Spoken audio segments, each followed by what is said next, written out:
10 ఏళ్లలో కేసీఆర్ పడావు పెట్టిన ప్రాజెక్టులను పూర్తి చేసే బాధ్యత తీసుకుంటామన్నారు సీఎం రేవంత్ రెడ్డి.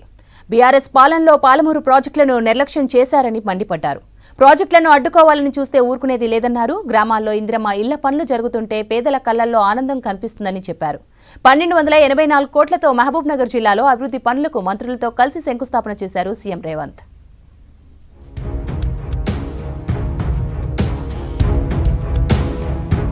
10 ఏళ్ల పాలనలో పాలమూరు ప్రాజెక్టులను కేసీఆర్ నిర్లక్ష్యం చేశారని మండిపడ్డారు సీఎం రేవంత్ రెడ్డి. బీఆర్ఎస్ హయాంలో ఒక్క సాగునీటి ప్రాజెక్టు పాలమూరుకు తీసుకురాలేదన్నారు. సంగం బండ దగ్గర బండ పగలగొట్టేందుకు గత 10 ఏళ్లలో రూపాయి ఇవ్వలేదన్నారు. మహబూబ్ నగర్ జిల్లాలో 1284 కోట్లతో చేపట్టిన వివిధ అభివృద్ధి ప్రాజెక్టులకు మంత్రులతో కలిసి శంకుస్థాపన చేశారు సీఎం రేవంత్ రెడ్డి. బీఆర్ఎస్ పాలనలో నారాయణపేట కొడంగల్ లిఫ్ట్ ను నిర్లక్ష్యం చేశారని విమర్శించారు. పాలమూరు రంగారెడ్డి ప్రాజెక్టుపై అసెంబ్లీలో చర్చ పెడితే సభకు రాకుండా పారిపోయారని ఎద్దేవా చేశారు సీఎం రేవంత్. ఈనాడు నేను సూటిగా ఆనాటి ముఖ్యమంత్రి నేను సవాల్ చేయదలుచుకున్నా, మీరు అనుమతులు ఇచ్చిన ప్రాజెక్టు కానీ మీరు మంజూరు చేసిన ప్రాజెక్టు ఈ జిల్లాలో ఒక్కటైనా ఉందా మీరు చూపించండి. 10 కోట్ల రూపాయలు కూడా నువ్వు ఇయ్యకపోతే సంగం బండలో బండ వలగొట్టలే. కానీ నేను ముఖ్యమంత్రి అయిన తర్వాత సంగం బండ వలగొట్టడానికి నిధులు ఇచ్చిన. కేసీఆర్ పడావు పెట్టిన ప్రాజెక్టులను పూర్తి చేసే బాధ్యత తీసుకుంటున్నామన్నారు సీఎం. నచ్చితే వచ్చి ఆశీర్వదించాలని, నచ్చుకుంటే ఫామ్ హౌస్ లోనే ఉండాలన్నారు. ప్రాజెక్టులను అడ్డుకోవాలని కుట్రలు చేస్తే చూస్తూ ఊరుకునేది లేదన్నారు సీఎం రేవంత్. నువ్వు పడావు పెట్టిన ప్రాజెక్టులు నువ్వు బడికి నిధులు ఇవ్వకపోవడాన్ని ఇవాళ సమస్యల్ని పరిష్కరించి ముందుకు వెళ్తున్నాం. నచ్చితే వచ్చి ఆశీర్వదించు, నచ్చకపోతే నీ ఫామ్ హౌస్లో నువ్వు విశ్రాంతి తీసుకో. అంతే తప్ప మారు వేషాలలో మారీచులను పంపితే ఇక్కడ చూస్తూ ఊరుకునేవాడు ఎవడు లేడు. ప్రతి గ్రామంలో ఇందిరమ్మ ఇళ్ల పనులు నడుస్తుంటే పేదల కళ్లల్లో ఆనందం కనిపిస్తుందన్నారు రేవంత్. గత 10 ఏళ్లలో కేసీఆర్ ఇస్తానన్న డబుల్ బెడ్రూమ్ ఇండ్లు దళితులకు 3 ఎకరాలు ఎంతమందికి వచ్చాయని ప్రశ్నించారు. డబుల్ బెడ్రూమ్ ఇచ్చిన ఇళ్లలోనే బీఆర్ఎస్ ఓట్లు అడగాలని, ఇందిరమ్మ ఇండ్లు ఉన్న ఊర్లలోనే కాంగ్రెస్ ఓట్లు అడుగుతుందని గతంలోనే ఛాలెంజ్ చేశామన్నారు సీఎం రేవంత్. డబుల్ బెడ్రూమ్లు ఇస్తా అన్నాడు, దళితులకు 3 ఎకరాల భూమి ఇస్తా అన్నాడు. నేను ఈడ వచ్చిన వాళ్ళందరిని అడుగుతున్నా, అక్క ఎవరికైనా డబుల్ బెడ్రూమ్ ఇల్లు వచ్చిందా? ఇవాళ మొదటి సంవత్సరమే 4.5 లక్షల డబుల్ బెడ్రూమ్ ఇండ్లు మంజూరు చేసి ప్రతి అసెంబ్లీలో 3500 ఇందిరమ్మ ఇండ్లు ఇచ్చి 5 లక్షల రూపాయలు ఇందిరమ్మ ఇల్లు కట్టుకోవడానికి ఉచితంగా ఇచ్చినాం.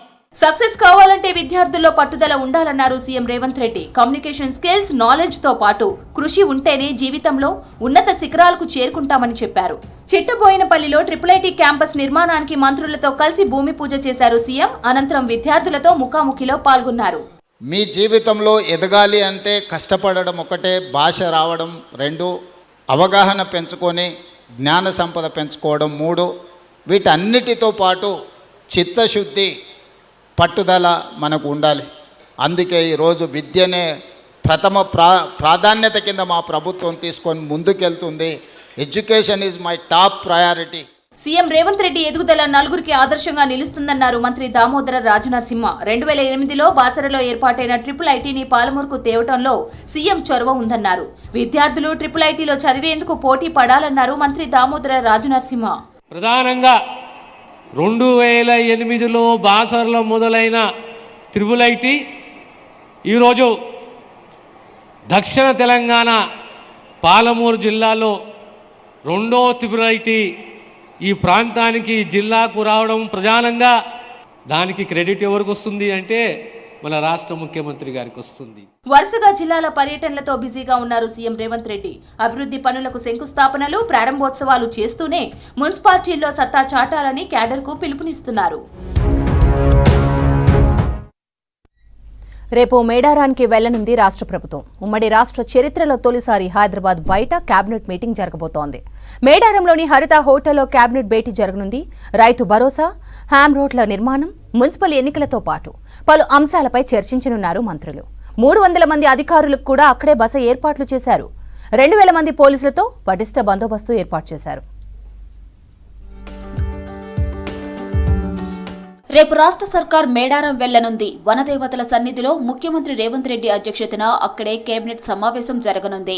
సాయంత్రం 5 గంటలకు హరిత హోటల్లో జరిగే కేబినెట్ సమావేశంలో కీలక నిర్ణయాలు తీసుకోనున్నారు. కేబినెట్ భేటీ తర్వాత రాత్రి మేడారంలోనే బస చేయనున్నారు సీఎం, మంత్రులు. తర్వాత రోజు ఉదయం పునర్నిర్మించిన గద్దెల ప్రారంభ వేడుకల్లో పాల్గొంటారు ముఖ్యమంత్రి. ఉమ్మడి రాష్ట్ర చరిత్రలో హైదరాబాద్ నగరం బయట మంత్రిమండలి సమావేశం జరగడం ఇదే తొలిసారి కావడం విశేషం.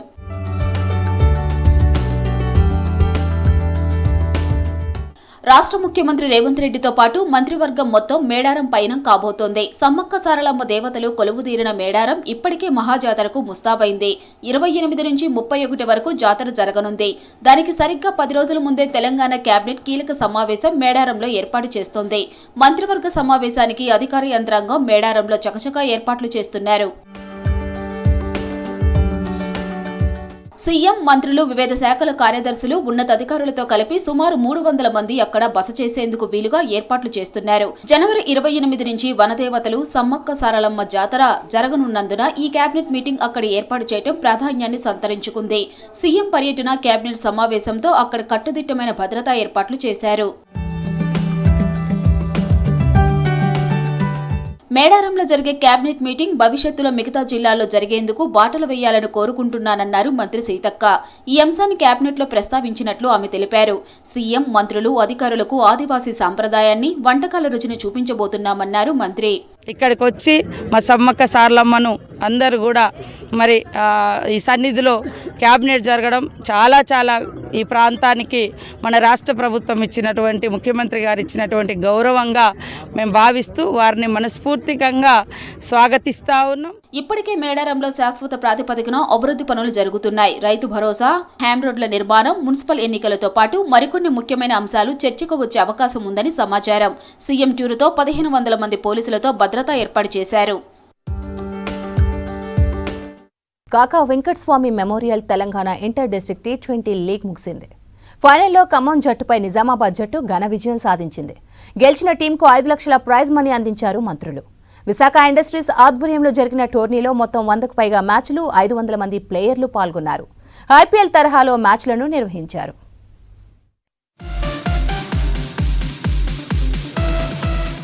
విశాఖ ఇండస్ట్రీస్ ఆధ్వర్యంలో హెచ్సీఏ సహకారంతో ఎంతో ప్రతిష్టాత్మకంగా నిర్వహించిన కాకా Venkataswamy memorial Telangana inter district T20 league విజేతగా నిలిచింది నిజామాబాద్ జిల్లా.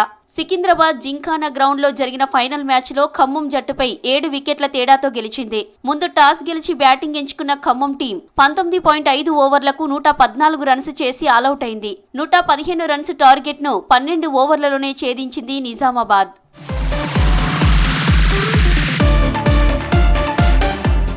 గతేడాది డిసెంబర్ 22న కేంద్ర మాజీ మంత్రి, దివంగత నేత కాకా వెంకటస్వామి వర్ధంతి రోజు క్రికెట్ టోర్నీ ప్రారంభమైంది. ఈ టోర్నీలో దాదాపు 500 మంది ప్లేయర్లు పాల్గొన్నారు. విశాఖ ఇండస్ట్రీస్ స్పాన్సర్ గా నిర్వహించిన ఈ టోర్నమెంట్లో మొదటి దశలో 29 టీమ్స్ ఆడగా మొత్తం 55 మ్యాచ్లు జరిగాయి. రెండవ దశలో 10 టీమ్స్ ఆడగా మొత్తం 49 మ్యాచ్లు నిర్వహించారు. జోన్ల వారీగా మ్యాచెస్ నిర్వహించారు.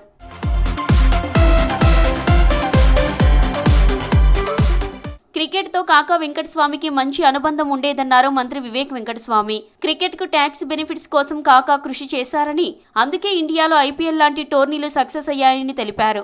ప్రతి ఏడాది ఇంటర్ డిస్ట్రిక్ట్ టోర్నీలు నిర్వహించాలని హెచ్సీఏను కోరారు.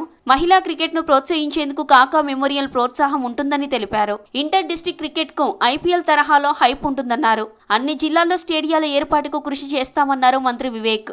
500 cricketers from rural areas they played. And across the state అన్ని చోట్ల నుంచి క్రికెటర్స్ ఆడడం జరిగింది. మళ్ళీ ఒకసారి ఇది ఒక మంచి ఆపర్చునిటీ అన్నమాట డిస్ట్రిక్ట్ క్రికెటర్స్కి. సో కాకా వెంకటస్వామి గారికి చాలా క్రికెట్తోనే సంబంధాలు ఉండే. So that is why we put this tournament in his name. So we are very happy that సక్సెస్ఫుల్గా ఈ టోర్నమెంట్ కండక్ట్ చేయడం జరిగింది. Kaka Venkataswamy memorial Telangana inter district T20 league విజేత నిజామాబాద్ జట్టుకు 5 లక్షల ప్రైజ్ మనీ అందించారు మంత్రులు. రన్నరప్ ఖమ్మం జట్టుకు 3 లక్షలు, థర్డ్ ప్లేస్లో నిలిచిన నల్గొండకు 2 లక్షలు, ఫోర్త్ ప్లేస్లో నిలిచిన ఆదిలాబాద్ జిల్లాకు ₹1,00,000 ప్రైజ్ మనీ ఇచ్చారు.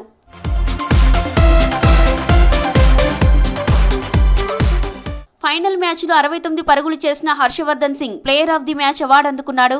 కాకా క్రికెట్ టోర్నీలో బెస్ట్ బ్యాట్స్మెన్ గా ఆదిలాబాద్ జిల్లాకు చెందిన సంతోష్ నిలిచాడు. బెస్ట్ బౌలర్ గా నిజామాబాద్ జిల్లా సాయి ప్రతీక్, బెస్ట్ ఫీల్డర్ గా నిజామాబాద్ హర్షవర్ధన్ సింగ్, బెస్ట్ ఆల్రౌండర్ గా నల్గొండ సాయినాథ్ నిలిచారు. ఈ ప్లేయర్లందరికీ 10,000 చొప్పున ప్రైజ్ మనీ అందించారు మంత్రులు. ఇక మ్యాన్ ఆఫ్ ది సిరీస్ గా నిలిచిన నిజామాబాద్ జిల్లా సాయి ప్రతీక్ కు 20,000 ప్రైజ్ మనీ అందించారు. మున్సిపల్ ఎన్నికల రిజర్వేషన్లు ఖరారయ్యాయి. 121 మున్సిపాలిటీలు, 10 కార్పొరేషన్లకు రిజర్వేషన్లు ప్రకటించారు అధికారులు. మహిళలకు 50% కోటా కల్పించారు. రిజర్వేషన్లపై క్లారిటీ రావడంతో టికెట్ల కోసం ప్రయత్నాలు మొదలుపెట్టారు ఆశావహులు.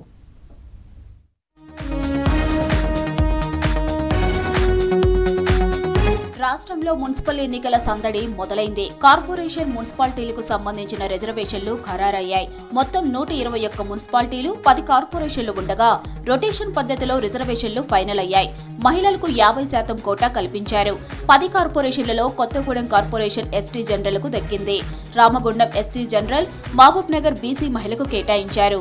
మంచిర్యాల, కరీంనగర్ కార్పొరేషన్లు బీసీ జనరల్కు దక్కాయి. జీహెచ్ఎంసీ ఖమ్మం, నిజామాబాద్, నల్గొండ జనరల్ మహిళకు కేటాయించారు. గ్రేటర్ వరంగల్ కార్పొరేషన్ జనరల్ కు తగ్గింది. 121 మున్సిపాలిటీలో 5 ఎస్టీ, 17 ఎస్సీ, 38 బీసీలకు కేటాయించారు. These are the norms which are given in the GOs also. Relevant GOs are available and rules are laid down. So as per that, ఇప్పుడు మనము ఈ ఎక్సర్సైజ్ చేసుకొని లాట్స్ ద్వారా విమెన్కి 50% ఇస్తాం.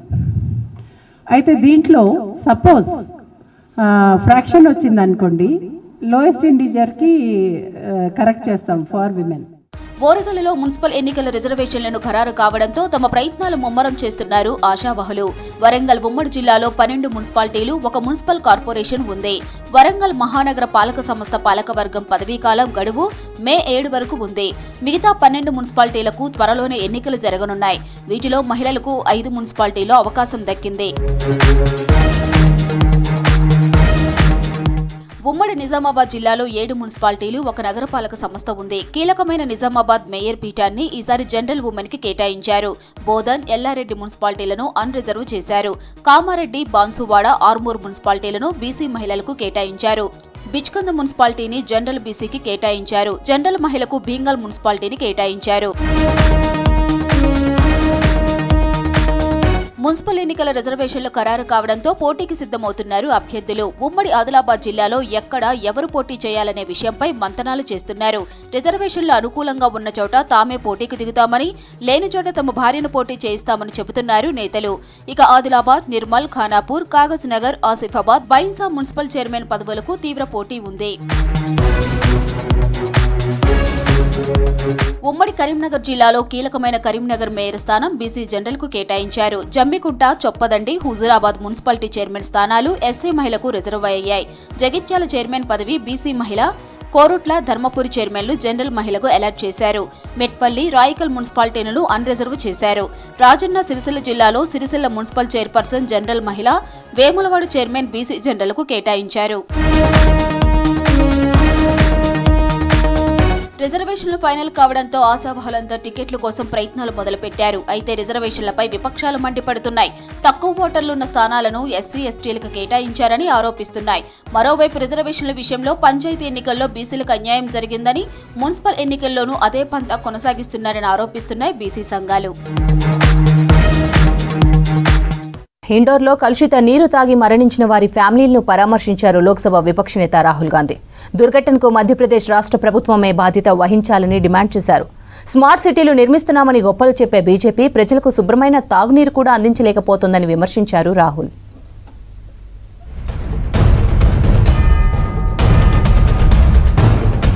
మధ్యప్రదేశ్లోని ఇండోర్లో కలుషిత నీటి ఘటనకు బీజేపీ సర్కార్ వైఫల్యమే కారణమన్నారు లోక్సభ విపక్ష నేత రాహుల్ గాంధీ. భగీరథ్పురలో నీటి కాలుష్యంతో మరణించిన వారి బాధిత ఫ్యామిలీలను కలిసి పరామర్శించారు. దేశంలో స్మార్ట్ సిటీలు నిర్మిస్తున్నామని గొప్పలు చెప్పే బీజేపీ ప్రజలకు శుభ్రమైన తాగునీరు కూడా అందించడం లేదని విమర్శించారు. ఇదేనా మోదీ సర్కార్ అందించే అర్బన్ మోడల్ అని ప్రశ్నించారు. ఇది ఇండోర్లో మాత్రమే జరగడం లేదని, అనేక నగరాల్లో ఇదే పరిస్థితి ఉందని ఆరోపించారు రాహుల్.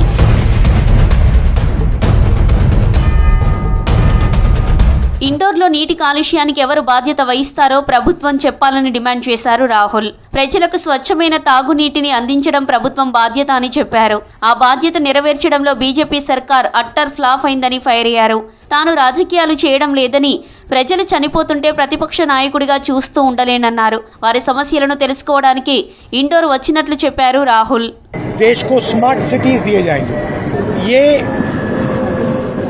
नया मॉडल का स्मार्ट सिटी है. इसमें पीने का पानी नहीं है, लोगों को डराया जा रहा है. सारे के सारे परिवार साफ पानी नहीं मिल सकता है, पानी पीकर लोग मरते हैं. ये है अर्बन मॉडल और ये सिर्फ इंदौर में नहीं है, ये अलग अलग शहरों में यही हो रहा है. తమిళనాడు, పుదుచ్చేరిలో పార్టీ బలోపేతంపై దృష్టి పెట్టింది కాంగ్రెస్ అధిష్టానం. ఢిల్లీలోని ఇందిరాభవన్లో ఆ రాష్ట్రాల ముఖ్య నేతలతో సమావేశం నిర్వహించారు ఏఐసీసీ చీఫ్ ఖర్గే. మీటింగ్కు కాంగ్రెస్ అగ్రనేత ఎల్ఓపి రాహుల్, కేసీ వేణుగోపాల్ సహా కీలక నేతలు అటెండ్ అయ్యారు. రాబోయే అసెంబ్లీ ఎన్నికల్లో అనుసరించాల్సిన వ్యూహాలపై చర్చించారు నేతలు.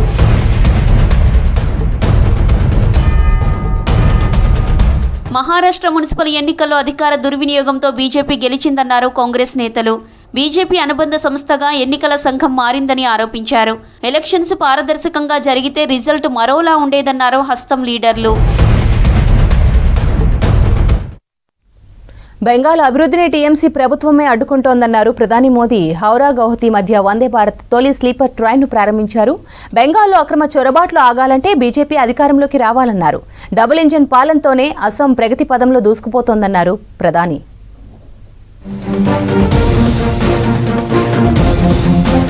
వికసిత్ భారత్ లక్ష్యంగా ఎన్డీఏ సర్కార్ పనిచేస్తోందన్నారు ప్రధాని నరేంద్ర మోదీ. దీనిలో భాగంగానే వందే భారత్ తొలి స్లీపర్ ట్రైన్ను నిర్మించినట్లు చెప్పారు.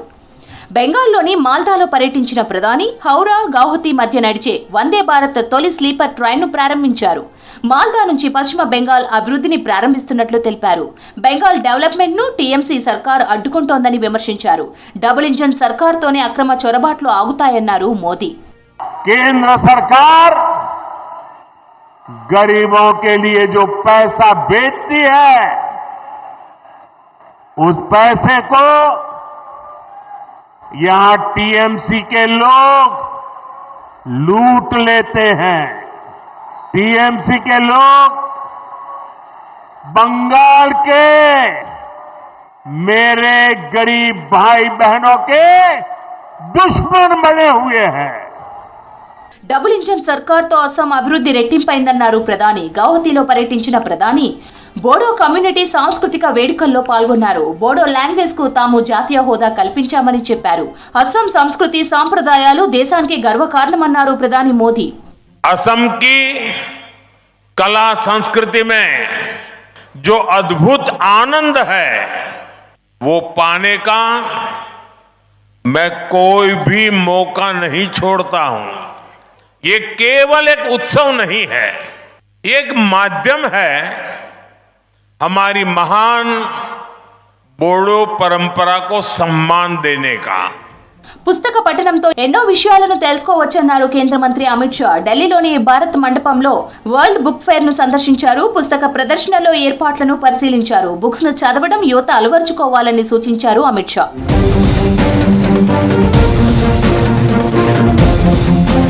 కాశీ అభివృద్ధికి బీజేపీ ప్రభుత్వం చిత్తశుద్ధితో ప్రయత్నిస్తోందన్నారు యూపీ సీఎం యోగి ఆదిత్యనాథ్. స్వతంత్ర భారతదేశంలో కాశీకి లభించాల్సిన గౌరవం దక్కలేదన్నారు. గత ప్రభుత్వాలు తీవ్ర నిర్లక్ష్యం చేశాయని విమర్శించారు. వారణాసిలో పర్యటించిన సీఎం యోగి కాశీ అభివృద్ధికి బీజేపీ సర్కార్ 55,000 కోట్లకు పైగా విలువైన ప్రాజెక్టులు చేపట్టిందన్నారు. लेकिन स्वतंत्र भारत में काशी को जो सम्मान मिलना चाहिए था, काशी का जो विकास होना चाहिए था, उस समग्र विकास के कार्यक्रम को वह महत्व नहीं मिला जो आज़ादी के तत्काल बाद प्राप्त होना चाहिए था. ప్రధాని మోదీ సర్కార్కు దేశవ్యాప్తంగా ప్రజాదరణ పెరుగుతోందన్నారు బీజేపీ నేతలు. మహారాష్ట్ర మున్సిపల్ ఎన్నికలే దీనికి నిదర్శనమని చెప్పారు. రాబోయే బెంగాల్, తమిళనాడు సహా పలు రాష్ట్రాల్లో కాషాయ జెండా ఎగురవేస్తామన్నారు బీజేపీ లీడర్లు.